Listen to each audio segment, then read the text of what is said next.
الحمد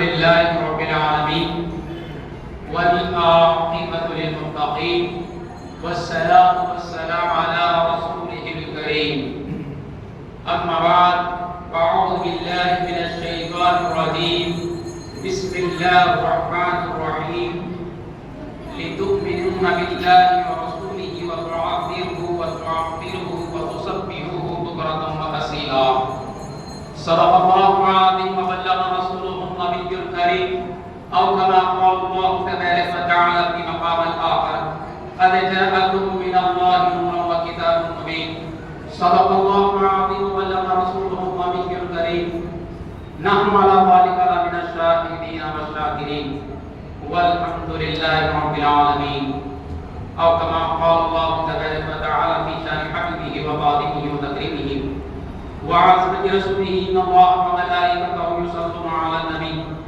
يا أيها الذين آمنوا صلوا عليه وسلموا تسليما اللهم صل على سيدنا مولانا محمد بارك وسلم صلاة وسلام عليك يا رسول الله صلاة وسلام عليك يا حبيب الله وصلى الله تعالى على خير خلقه وعليه وصحبه أجمعين پیر طریقت رہبر شریعت قاطع نجدیت حضرت علامہ مولانا شاہ محمد مہتاب چشتی صاحب اللہ کربلائی چشتی بانی فیضان چشتیہ حیدرآباد و دیگر سامعین کرام السلام علیکم ورحمۃ اللہ وبرکاتہ۔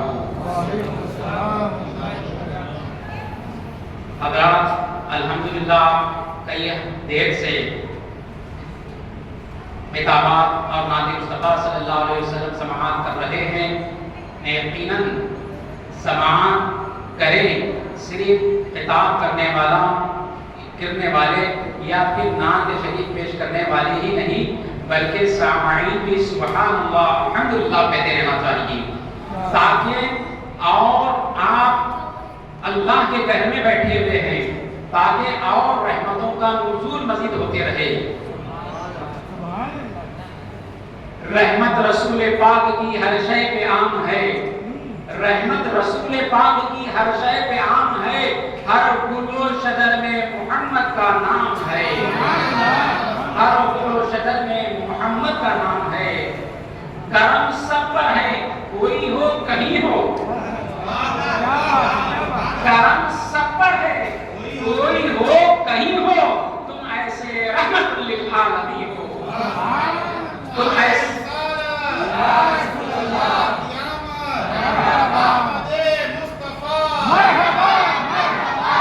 تم ایسے رحمت للعالمین ہو کہ محمد سے وفا تم نے تو ہم تیرے ہیں، کہ محمد سے وفا تم نے تو ہم تیرے ہیں، یہ جہاں چیز ہے کیا لوح قلم تیرے ہیں۔ محمد کی محبت دین حقیقت اول ہے، محمد کی محبت دین حقیقت اول ہے، گر ہو اس میں خامی تو سب کچھ نامکمل ہے۔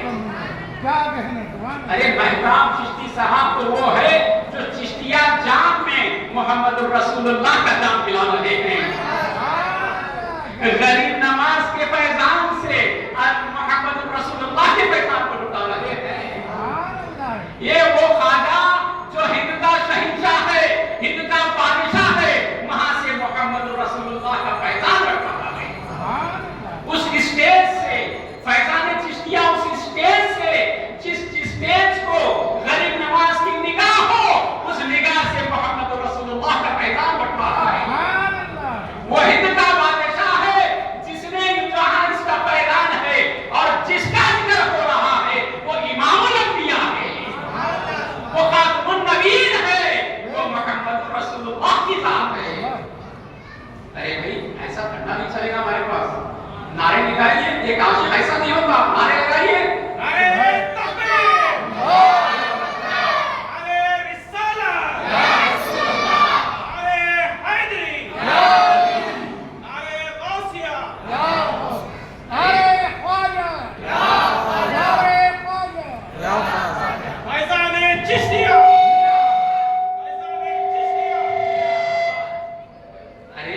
سنانے والے بھی جوان ہے، سننے والے بھی جوان ہے، اور جس کا ذکر ہو رہا ہے وہ ہمیشہ جوان ہے۔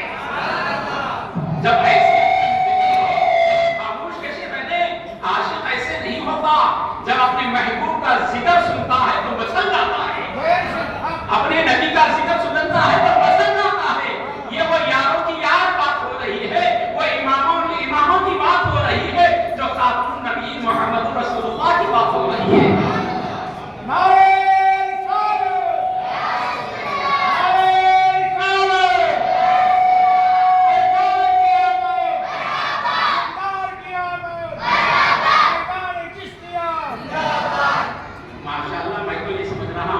سامعین کے ساتھ میں مائک کو بھی نظر آ گیا ہے، سمجھ رہا چلیے ماشاءاللہ بیٹھے، میں وہ باتیں نہیں کروں گا جو آپ کے سروں پر سے جائے، انشاءاللہ میں وہ باتیں کروں گا، وہ اللہ اس کے رسول کا پیغام آپ حضرات کے سر میں پیش کروں گا جو سروں کے اوپر سے نہ جائے بلکہ مدینے سینے میں بیٹھ جائے، اور سینے سے کنا نکل کر مصطفیٰ کا مدینہ بن جائے، غوث و خواجہ کی نگاہوں کا مرکز و محور بن جائے، اللہ والوں کی نگاہوں کا مرکز بن جائے انشاءاللہ تبارک و تعالی۔ ابھی میں نے بیانیہ محفل بیٹھی ہوئی ہے، حضرت نے اعلان فرمایا کہ جشن میلاد النبی کانفرنس ہو رہی ہے، بولے نا بھی مسجد اقصی میں اس مقام پر میلاد کانفرنس ہو رہی ہے، اس کا اعلان کیا گیا، اس کے اطلاع کی گئی سوشل میڈیا کے ذریعے، قوم کے ذریعے، میڈیا کے ذریعے تمام اطلاعات پہنچے، یہ میلاد کانفرنس ہو رہی ہے۔ کسی نے کہا یہ کانفرنس کب سے شروع ہوئی، مطلب بازو والے سمجھیے، سمجھ رہے ہیں بازو والے کو، یہاں تو پورے غوث و خواجہ کے چاہنے والے ہیں، رسول اللہ کے دیوانے ہیں، بازو والے ہوتے فوراً سمجھ میں آ جاتی بات، بازو والے سوچنے لگے یہ میلاد کانفرنس یہ لوگ کر رہے ہیں، سوشل میڈیا پر ڈال رہے ہیں، اور یہاں پر مسجد اقصی میں یہ مہینہ انعقاد کر رہے ہیں، کانفرنس کر رہے ہیں، نہ جانے یہ میلاد کانفرنس کہاں سے لائے ہوں گے، یہ تصور اور سوچ رہے ہوں گے۔ آئیے اسی میلاد کانفرنس کا اہتمام ہم دنیا میں نہیں دیکھیں گے، کسی مدرسے میں نہیں دیکھیں گے، کسی جامعہ میں نہیں دیکھیں گے، کسی جماعت میں نہیں دیکھیں گے۔ اے اللہ یہ کانفرنس ہم نے کہاں سے سیکھی؟ تو رب ذوالجلال جواب دیتا ہے، فرماتا ہے اے میرے نبی کا کلمہ پڑھنے والوں، اے میرے نبی کی محفل سجانے والوں، اے میرے نبی کے کانفرنس کا انعقاد کرنے والوں، سنو تم جو کر رہے ہو، دیکھو اسی کانفرنس سے نہ زمین پیدا کی گئی تھی، نہ آسمان پیدا کیا گیا تھا، نہ چاند پیدا کیا گیا تھا، نہ سورج پیدا کیا گیا تھا، نہ شجر تھا، نہ حجر تھا، نہ پہاڑ تھا۔ سنو سب سے پہلے جو آج تم میرے نبی کی میلاد النبی کانفرنس کر رہے ہو، سنو سب سے پہلے دنیا کی تیتی سے پہلے، دنیا کی پیدائش سے پہلے، دنیا کے عدم سے وجود میں لانے سے پہلے، دنیا کو پیدا کرنے سے پہلے، ایسے سیم کانفرنس میں نے سب سے پہلے عرش معلیٰ میں اس کانفرنس کا اہتمام کیا۔ سب سے پہلے میں نے عرش اعظم پر اس میلاد النبی کا کانفرنس کا اہتمام کیا۔ وہ خوش نصیبہ، سہ نصیبہ، اے ٹپا چبوترے والوں، اے عاشقان مصطفیٰ، اے غلامان مصطفیٰ، اے غازہ کے غوث چاہنے والوں، آج تم جس کانفرنس میں موجود ہو، یہ گویا اب بھی نہیں ہے کہ سنت رسول، سنت الہیت پڑھا کر رہے ہیں۔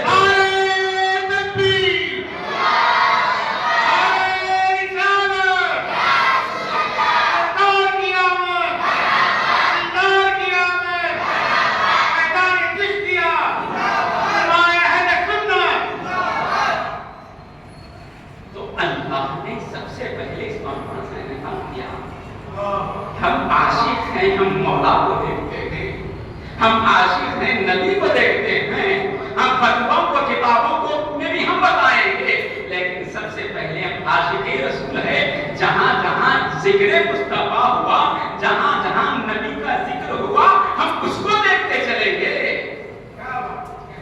اب اس کانفرنس میں تھا حضرت قبلہ نے کئی علماء کرام کو دعوت دیا، ہمیں کرناٹک سے بلایا، یہاں علماء جامعہ نظامیہ کو بلایا، مشائخین کو بلایا خطاب کرنے کے لیے، پھر سماعت کرنے کے لیے اپنے مریدین کو بلایا، محبین کو بلایا، معتقدین کو بلایا، عاشقان غوث و خواجہ کو بلایا، محبت علی اللہ سے محبت کرنے والوں کو بلایا، سنت جماعت کے لوگوں کو بلایا۔ سننے والے یہ سب کچھ لوگ ہیں اور سنانے والے علماء ہیں، تو آئیے اس کانفرنس میں سننے والے کون تھے، سنانے والا کون تھا اور کس کا ذکر سنایا جا رہا تھا؟ اس کا ذکر سنایا جا رہا تھا۔ یہ جو ہم بیٹھے ہوئے ہیں اس کی دلیل ہونی چاہیے، ہم جو کام کر رہے ہیں اس کا ثواب ہونی چاہیے، ہم جو عمل کر رہے ہیں اس کی جزا چاہیے۔ انسان بینیفٹ چاہتا نہیں، ہر جگہ بینیفٹ چاہتا، بزنس کرتا ہے بینیفٹ چاہیے، تجارت کرتا ہے بینیفٹ چاہیے، کاروبار کرتا ہے بینیفٹ چاہیے، ریئل اسٹیٹ کرتا ہے بینیفٹ چاہیے، سفر کرتا ہے ٹور کرتا ہے دور دراز تک بینیفٹ چاہیے۔ تو تمہارا یہاں 11:30 سے صبح 11:30 سے رات 9:30 تک بیٹھنے کا کیا بینیفٹ ہے؟ ہونا چاہیے سویدھا ہونا نا، بینیفٹ ہونا نا، اس کا کیا فائدہ ہے، اس کا کیا بینیفٹ ہے؟ پہلے میں بات یہ بتا دوں کہ اس جلسے میں سنانے والا کون تھا، سننے والے کون تھے، کس کا ذکر سنایا جا رہا تھا؟ قرآن بیان فرماتا ہے، میں اس کا ترجمہ عرض کرتے چلوں تاکہ بات طویل ہو جائے۔ قرآن کریم میں اللہ نے فرما دیا، اب جب اللہ نے تمام وَإِذَا أَخَذَ اللَّهُ مِيثَاقَ النَّبِيِّينَ، تمام سننے والے بندے نہیں تھے، فرشتے نہیں تھے، کوئی ایسا ویسا نہیں تھا جو سن رہے تھے، تمام انبیاء کی ذاتیں تھی جو سن رہی تھی، تمام انبیاء علیہ السلام کی روح مقدسات تھی جو کانفرنس کو سن رہی تھی۔ اور سنانے والا کون تھا؟ سنانے والا کون تھا؟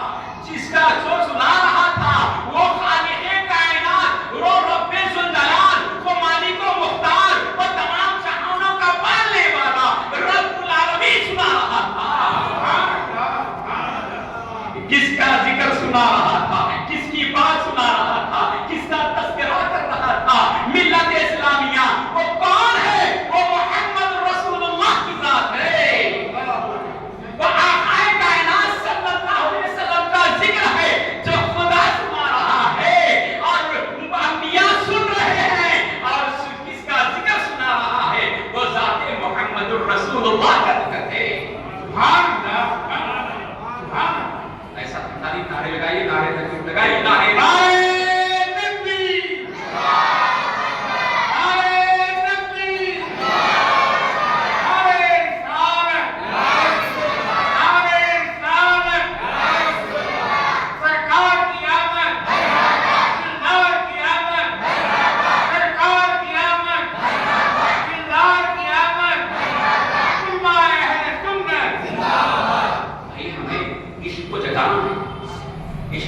جگانا ہے، اظہار بھی تو ہونا نا، اظہار بھی تو ہونا نا کہ ہم بھی عاشق ہیں، صرف ون سائڈ ہوا تو کیسا، صرف والد بھی تو کیسا، بیٹھ بھی تو ہونا نا،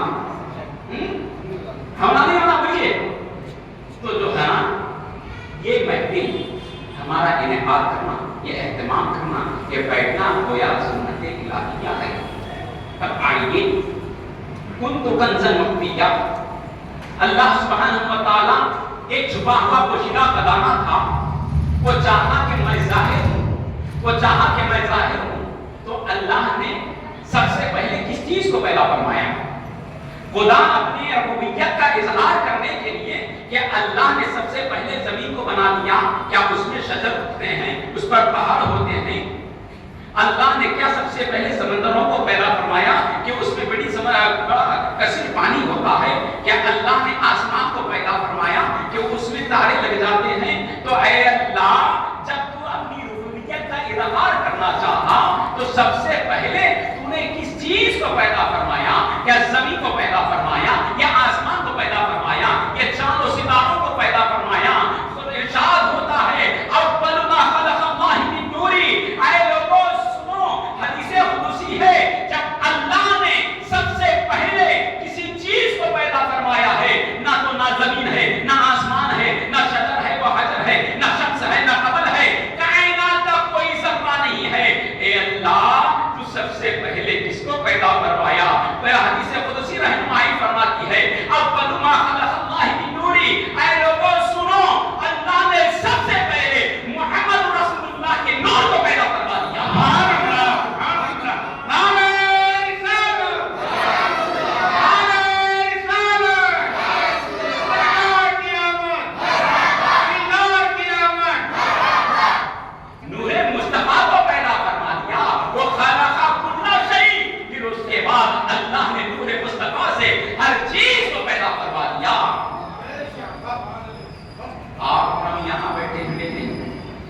اللہ کا کرم ہے، یہ اللہ کا فضل ہے، یہ اللہ کی عطا ہے، یہ اللہ کی نوازشیں ہیں۔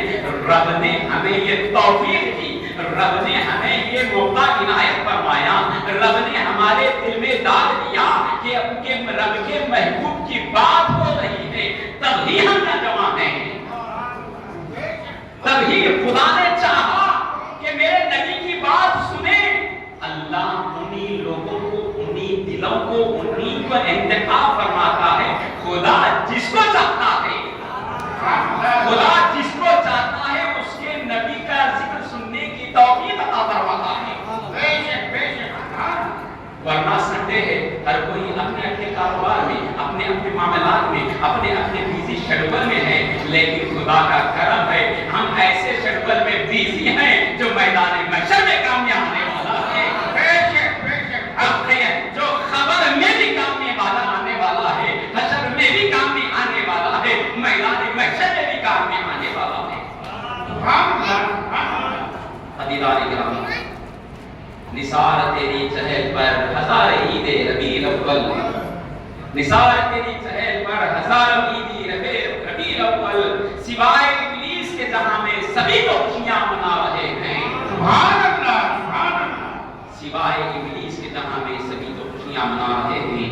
الحمدللہ آپ نے علماء کرام سے جشن آمد رسول میلاد مصطفیٰ صلی اللہ علیہ وسلم میں خطاب آپ نے سماعت فرمایا ہے۔ انشاءاللہ میں مختصر انداز میں آپ مدلل آپ حضرات کو پیش کرتا چلوں تاکہ آپ کسی کوئی بات اگر پوچھیں تو برابر آپ اس کا جواب دے سکیں۔ ہم نے ابھی اور ایک دوسری آیت مبارکہ پڑھا، لِتُؤْمِنُوا بِاللَّهِ وَتُعَظِّرُوهُ وَتُعَظِّرُوهُ وَتُسَبِّحُوهُ بُكْرَةً وَأَصِيلًا۔ یہ سورہ فتح کی 9 پارے کی آیت مبارکہ ہے۔ اس کو ہر مومن کو، ہر مسلمان کو یہ یاد رکھنا چاہیے، نہیں تو کم سے کم اس کا ترجمہ تو یاد رکھنا چاہیے کہ بابو والے یہ کہتے ہیں کہ عید میلاد النبی کہاں ہے، یہ کہاں ہے، وہ کہاں ہے۔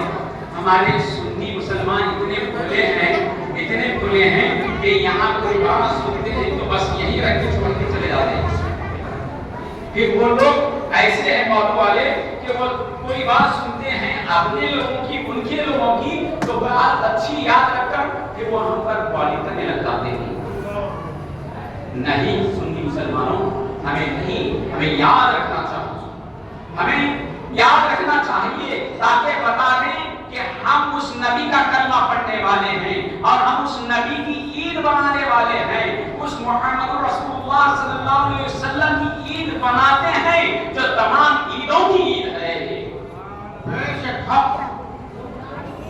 لِتُؤْمِنُوا بِاللَّهِ وَرَسُولِهِ، ایمان لائے اللہ پر۔ پھر اس کے بعد اللہ نے یہ نہیں فرمایا ایمان لا چکے ہو تم نماز پڑھو، تم روزہ رکھو، تم زکات دو، تم حج کرو، یہ نہیں فرمایا۔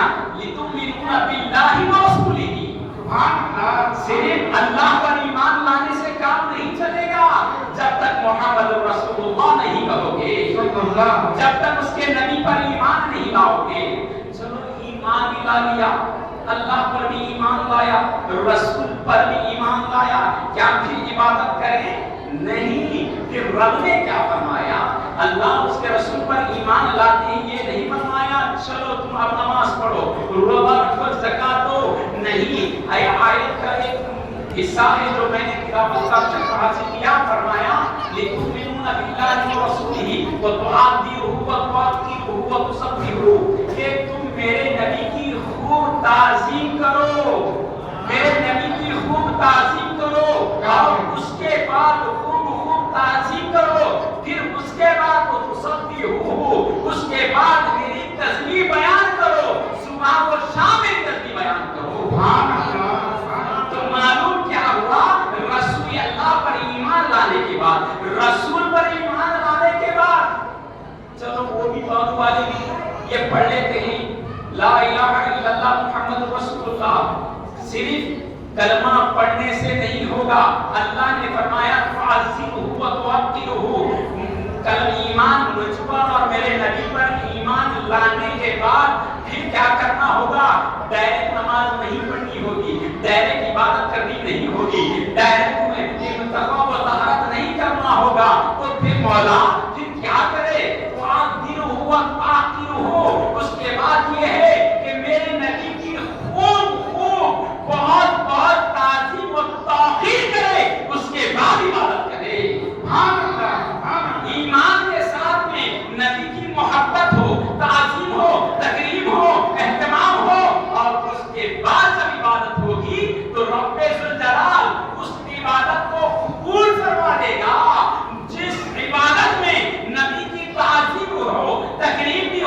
ادب بھی ہو, محبت بھی ہو, چاہت بھی ہو, الفت بھی ہو, جب یہ سب کچھ ہوگا اس کے بعد عبادت کی جائے گی تو خالق کائنات اس عبادت کو قبول فرما لے گا.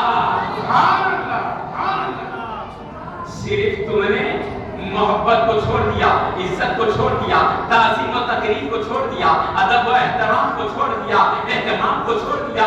صرف تم اگر عبادت کرو گے تو تمہاری عبادت قبول نہیں ہوگی.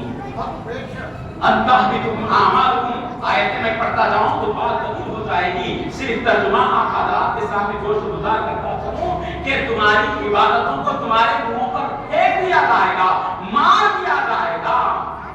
بازو معلوم دیکھے ہمارے زیادہ مانا ہوتے ہیں, دیکھیں نا ہمارے سے زیادہ یہ کرتا ہے خدا, یہ بڑی گاڑی رکھتی ہے, خوب عبادت کرتے ہیں, خوب کرتے ہیں, لیکن وہ عبادت جو محبت رسول کے ساتھ ہو, چاہت رسول کے ساتھ ہو, عشق رسول کے ساتھ ہو, تھوڑی ہی عبادت کیوں نہ ہو, لیکن جو رسول کی محبت کے ساتھ میں عبادت کی گئی ہو وہ عبادت بارگاہ رب العالمین کی بارگاہ میں قبول ہوئے. کیونکہ اس عبادت میں نبی کی چاہت ہے, نبی کی الفت ہے, نبی کی محبت ہے. اے بندے تو میرے محبوب کی محبت کے ساتھ میں ساتھ تھوڑی بھی عبادت آتا ہے تو وہ عبادت میری بارگاہ میں قابل قبول ہے. اور جس عبادت میں میرے محبوب کی محبت نہیں ہوگی وہ عبادت تیرے منہ پر مار دی جائے گی. عزیزان گرامی, آج ہم جشن میلاد رسول منانے کے لیے بیٹھے ہیں, جشن آمد رسول کا اہتمام کرنے کے لیے بیٹھے ہیں, میلاد النبی کا جلسہ کرنے کانفرنس میں بیٹھے ہوئے ہیں. آج اللہ کے نبی کی آمد کا اہتمام کر رہے ہیں. میں مختصر انداز میں کوشش گزار کرتا چلوں چونکہ وقت اور حالات اس بات کی اجازت نہیں دیتے کہ اس عید کیوں منائی جاتی ہے.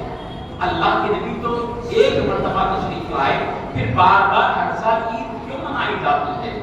ادھر والوں کا سفر اتنا بھی, جھنڈے ہم لہرا رہے جلن ان کو ہو رہی, لائٹاں ہم لگا رہے جلن ان کو ہو رہی, گلیاں ہم سجا رہے جلن ان کو ہو رہی, محبت کے ترانے ہم گا رہے جلن ان کو ہو رہی. تو ہم کیا ہے, کس لیے ہم کرتے ہیں؟ ہمارے پاس آئیڈینٹیفائی ہونا نہیں, ہمارے پاس ثبوت ہونا. ماشاءاللہ علماء سے تو کبھی سامنا ہوتا نہیں ہے, لیکن ہم کو بھی چاہیے کہ ہم کیا کر رہے ہیں وہ حق کے ساتھ کر رہے ہیں, قرآن کے انڈر کر رہے ہیں, قرآن اور حدیث کے انڈر کر رہے ہیں, اللہ اور اس کے رسول کے پیغام کے ماتحت ہم کر رہے ہیں. رسول ایک مرتبہ تشریف لائے تو پھر مگر جب تک 12 ربیع الاول آتا ہے کیا ضرورت ہے جشن میلاد منانے کی.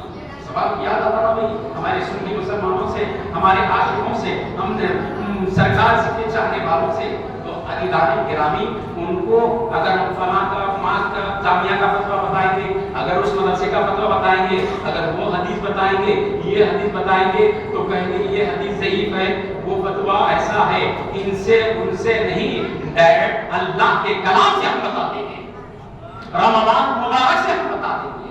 کسی کو اس سے اعتراض نہیں ہوگا, نہ قرآن سے اعتراض ہوگا نہ رمضان سے اعتراض ہوگا. اور ہم کو بھی یاد رکھنا ہے اِنَّا أَنزَلْنَاهُ فِي لَيْلَةِ الْقَدْرِ, ہم نے شب قدر کو علامتوں والی برکتوں والی رات میں اتارا. بات ابھی نہ ہو جائے پورا مکمل سورہ نہ ہو کہ تنزل الملائکۃ والروح فیہا بِإِذْنِ رَبِّهِم مِّن کُلِّ امر, کہ وہ شب قدر ایک ایسی رات ہے جس میں ملائکہ اترتے ہیں, جبرائیل اترتے ہیں, سلام نہیں آتا مطلع فجر, اور وہ ملائکہ اترنے کا وقت صبح فجر تک ہے. قرآن کو ایک ہی مرتبہ نازل ہونا نہیں, ہاں ذات محمد رسول اللہ صلی اللہ علیہ وسلم پر ایک ہی مرتبہ قرآن شریف نازل ہوا, اور وہ بھی رمضان شریف میں نازل ہوا, شب قدر میں نازل ہوا. تو عزیزان گرامی جب وہ شب رمضان کا مہینہ آتا ہے, شب قدر کی رات آتی ہے, شب قدر کا ٹائم آتا ہے, شب قدر آتی ہے, تو ہر بندہ نہ دھو کر آتا ہے, سرما اور تر لگا کر اپنے لباس تو زیبتن ہو کر آتا ہے. کیوں؟ یہ شب قدر کی رات ہے, یہ شب قدر کی رات ہے, اس لیے کہ اس میں قرآن نازل ہوا ہے, اس میں اللہ کی رحمتوں کا نزول ہوتا ہے. میں اس میں جاگوں گا تو 1000 مہینے عبادت کرنے کا ثواب ملے گا. ارے آج سے 1400 سال پہلے قرآن نازل ہوا تھا, لیکن آج تم اہتمام کیوں کر رہے ہو؟ تو کہا جائے گا قرآن فرما رہا ہے لیلۃ القدر خیر من الف شہر. جب جب قرآن نازل ہونے کی رات آتی جائے گی, جب جب شب قدر کی رات آتی جائے گی, جب جب یوم شب قدر کی رات آتی جائے گی, تب تب اللہ کی رحمتوں کا نزول ہوتے رہے گا. اور اس رات میں جو جاگے گا تو اللہ کے فضل سے بہرور ہو جائے گا.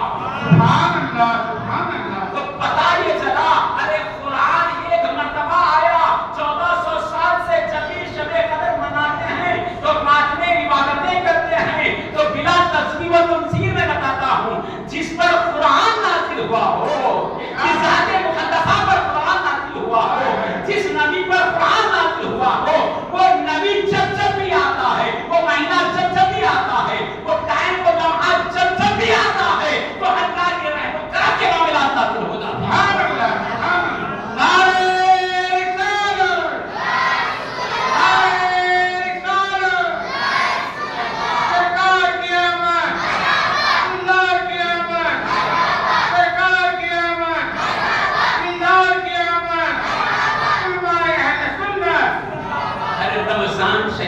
ربیع الاول کا مہینہ آتا ہے تو عاشقین اوپر پڑھتے ہیں یہ میرے آقا کی آمد کا مہینہ ہے. ارے یہی وہ تو مہینہ ہے جس کی وجہ میں ہمیں قرآن ملا, ایمان ملا, اسلام ملا, اللہ ملے, محمد رسول اللہ مل گئے. عزیزان گرامی برادران ملت اسلامیہ, یقیناً ادھر جسمانی دسترخوان بچھا ہوا ہے اور تھوڑی دیر آپ روحانی دسترخوان سے بہریاب ہو جائیے. انشاءاللہ اس کے ساتھ ہی آپ جسمانی دسترخوان پہ آپ تشریف لے جانا ہے. مختصر انداز میں اور گفتگو کرا کے میں اپنی بات کو کمپلیٹ کر دوں, کیونکہ میں بڑی دور سے آیا ہوں. آپ اس دیر میں کر دوں گا, ٹھیک ہے نا؟ کچھ دیر بولے بہت ہے نہیں, صرف 5 منٹ سے انشاءاللہ, ٹھیک ہے, ٹھیک ہے نا؟ چلیے. تو عزیزان گرامی برادران ملت اسلامیہ, عاشقین اور غلامان مصطفیٰ جب جب بھی ربیع الاول کا مہینہ آتا ہے, دوشنبے کا ربیع الاول کا مہینہ آتا ہے, 12 ربیع الاول کا مہینہ آتا ہے, تو اپنے آقا کو یاد کرتے ہیں, آقا کی محبت کا معاملہ ہوتا ہے. ارے نامہ محبت میں تولا نہیں جاتا, محبت میں نامہ نہیں جاتا, محبت میں سوچا نہیں جاتا, محبت میں عطا ہی عطا ہوتی ہے, محبت میں چاہت ہی چاہت ہوتی ہے, محبت میں عنایت ہی عنایت ہوتی ہے, محبت میں کرم ہی کرم ہوتا ہے, محبت میں چاہت ہی چاہت ہوتی ہے. تو جشن میلاد النبی یہ وہ مبارک مہینہ اور یہ وہ مبارک دن ہے جس پر اللہ یہ نہیں دیکھتا یہ کیا کر رہا ہے, اللہ یہ دیکھ رہا ہے کہ یہ میرے محبوب کی بات ہے. اب صبح سے آپ بیٹھے اب تک, اور پھر انشاءاللہ اب آپ شاید 9:30 رات میں 9:30 تک بیٹھیں گے. یہ بیٹھنے کا کیا بینیفٹ ہے میں بات بتا کر اپنی کمپلیٹ کر دوں. آپ قرآن پڑھ رہے ہیں کیا؟ بولیے آپ قرآن پڑھ رہے ہیں؟ نہیں. بولیے آپ پڑھ رہے کیا قرآن؟ بولو بھائی پڑھ رہے, پڑھ رہے ہیں. آپ کیا ذکر و اذکار کر رہے؟ نہیں کر رہے. کیا آپ تسبیح و تحلیل کر رہے؟ نہیں کر رہے. آپ کوئی عبادت نہیں کر رہے, صرف بیٹھ کر کیا کر رہے ہیں؟ حالانکہ آپ جیسا چاہے ویسا بیٹھ رہے ہیں, دوستانوں بھی نہیں بیٹھے, صرف بیٹھے ہیں. اپنی زبان کو جنبش بھی نہیں دے رہے ہیں, صرف بیٹھے ہیں. بیٹھ کر کیا کر رہے ہیں؟ آپ صرف بیٹھ کر ذکر مصطفیٰ سن رہے ہیں, محمد رسول اللہ کی بات سن رہے ہیں, آقا کی نعتیں سن رہے ہیں, آقا کی باتیں سن رہے ہیں. تو قربان چاہیے, خدا نے کیسا کرم فرمایا, خدا نے کیسا فضل فرمایا, خدا نے کیسی رحمتیں نازل فرما دی. اے بندے تو عبادت بھی نہ کر, تو سجدہ بھی نہ کر, رکوع بھی نہ کر, تو تلاوت بھی نہ کر, میری حمد و ثنا بھی نہ کر, صرف بیٹھ کر میرے مصطفیٰ کا ذکر سنے گا تو میں اس کو عبادت میں شامل کروا دوں گا. سبحان اللہ, سبحان اللہ.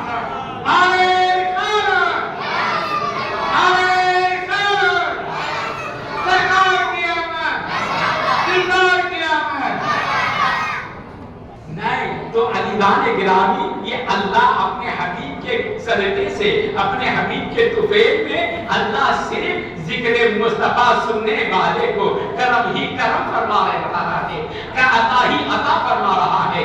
بات چل سے کمپلیٹ کر دوں تو عزیزان گرامی، قرآن کریم کی کتنی آیتیں ہیں؟ 6666 فائنل بات ہے، لاسٹ ہے، کے بعد میں آپ بولیں گے لاسٹ میں صاحب آگے بڑھاتے جانے پڑیں گے، ختم لاسٹ ہے، فائنل ہے، لاسٹ فائنل ہو کے ٹھیک ہے نا؟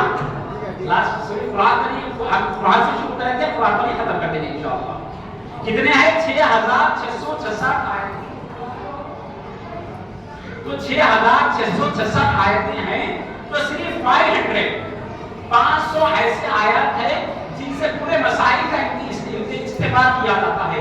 500 آیتوں سے ہی انسان کی پیدائش، انسان کی وفات، انسان کا نکاح، انسان کا طلاق، زندگی کے پورے مسائل، گویا جتنے پیدائش سے لے کر مرنے تک، گویا موٹے الفاظ میں سمجھیے کہ ماں کے پیٹ سے لے کر زمین کے پیٹ تک، ماں کے پیٹ سے لے کر زمین کے پیٹ تک جتنے مسائل ہیں وہ 500 آیتوں میں ہی کمپلیٹ ہو رہے ہیں۔ اے اللہ، جب صرف 500 آیتوں میں ہی تمام مسائل کا حل ہے تو باقی کا قرآن کیا ہے؟ باقی کا کلام اللہ کیا ہے؟ باقی کے قرآن میں تم نے کس کا ذکر ہے؟ اللہ فرماتا ہے اے بندو سنو، باقی کے قرآن میں میں تو محمد رسول اللہ کا ذکر کیا ہوں، وَرَفَعْنَا لَكَ ذِكْرَكَ، میں نے میرے نبی کے ذکر کو بلند فرمایا ہے۔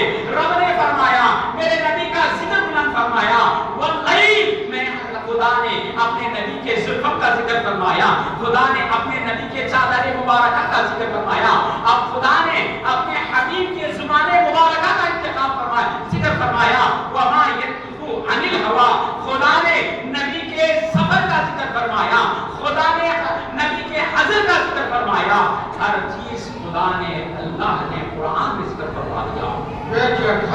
عزیزان گرامی، ملت اسلامیہ، یہ قرآنی باتیں جو اللہ نے مصطفیٰ کا ذکر قرآن میں کیا ہے، آج ہم وہی کر رہے ہیں۔ مصطفیٰ کی آمد صبح کے وقت ہوئی، صبح صادق، صبح کے وقت سرکار کی آمد ہوئی۔ بس ڈائٹ لاسٹ بات کہ آقا کی آمد کا طفیل کا صدقہ کس کس کو ملتا ہے؟ صرف 2 الفاظ میں بات کروں کہ سرکار کی آمد دوپہر کے ٹائم نہیں ہوئی، شام کے وقت نہیں ہوئی، سرکار کی آمد فجر کے وقت، صبح صادق کے وقت ہوئی۔ اب یہاں اتنے آدمی بیٹھے ہوئے ہیں، کسی کو شوگر ہے، کسی کو ڈائبٹیز ہے، کسی کو بی پی ہے، کسی کو ڈائجیشن کا پرابلمز ہے، کسی کو گھٹنوں کا پین ہے، ڈاکٹرز کے پاس چاہے دنیا کا کوئی بھی آدمی یہ شکایت لے کر دنیا کی کسی بھی مذہب کے پاس والے ڈاکٹر کے پاس جاتا ہے تو کہتا ہے کہ صبح یہ ایکسرسائز کرو، تمہارا ڈائبٹیز کم ہو جائے گا، شوگر کم ہو جائے گا، تم صبح کے وقت میں چہل قدمی کرو، واکنگ کرو، تمہارا درد چلا جائے گا۔ ہر مذہب کا تعلق رکھنے والا ڈاکٹر اپنے پیشنٹ کو یہی رائے دے گا کہ صبح کے وقت کرو، صبح کے وقت کرو، ارے دوپہر میں کیوں نہیں، شام میں کیوں نہیں، صبح کے وقت کیوں؟ ہر مریض کو شفا مل رہی ہے، صبح میں چہل قدمی کر رہا ہے، ایکسرسائز کر رہا ہے تو صبح کے وقت میں، تمام معاملات کر رہا ہے تو صبح کے وقت میں، تب ہر ایک مذہب کے تعلق رکھنے والے ڈاکٹرز بھی صبح کا ٹائم دے رہے ہیں۔ اے دنیا والوں سنو، صبح اللہ کے نبی محمد رسول اللہ کی ولادت باصیدہ صبح کے وقت میں ہوئی ہے۔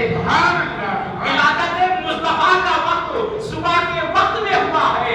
اگر کوئی غیر بھی صبح کے وقت نکل کر اپنا معاملہ کرتا ہے تو اللہ سرکار کا صدقہ ہر ایک سے عطا فرما رہا ہے۔ آج کی اس میلاد النبی کے کانفرنس سے ہمیں ایک ہی میسج دینا چاہیں گے، ایک ہی وقت، ایک ہی پیغام دینا چاہیں گے۔ ہم محبتوں کے ساتھ میں ہم نماز پڑھنے کی کوشش کریں، ہم عبادتیں کرنے کی کوشش کریں، اللہ اس کے رسول کے اتباع کرنے کی کوشش کریں۔ خود بارگاہ رب العالمین میں نماز پڑھنے کا آج ارادہ کر لو، آج اللہ ہمارے دلوں کو بدل دے گا۔ سبحان اللہ۔ ارادہ کر کے اٹھ جاؤ، آپ اب ختم، یہاں سے ارادہ کر کے اٹھ جاؤ۔ اے اللہ، اب تک ہم نے خدا کا ذکر سنا، تیرے نبی کا ذکر سنا، اب ہمارے دلوں کو تیرے نبی کے صدقے میں ہمارے دلوں کو بدل دے، ہمارے مقدر کو بدل دے، ہمارے قسمت کو بدل دے، کہ ہماری جمیل نیاز جھکے تو مولا تیرے یہ ارادہ کر کے اٹھو، اللہ تمہارے مقدر کو بدل دے گا، تمہارے قسمت کو بدل دے گا۔ وآخر دعوانا الحمدللہ رب العالمین۔ السلام علیکم ورحمۃ اللہ وبرکاتہ۔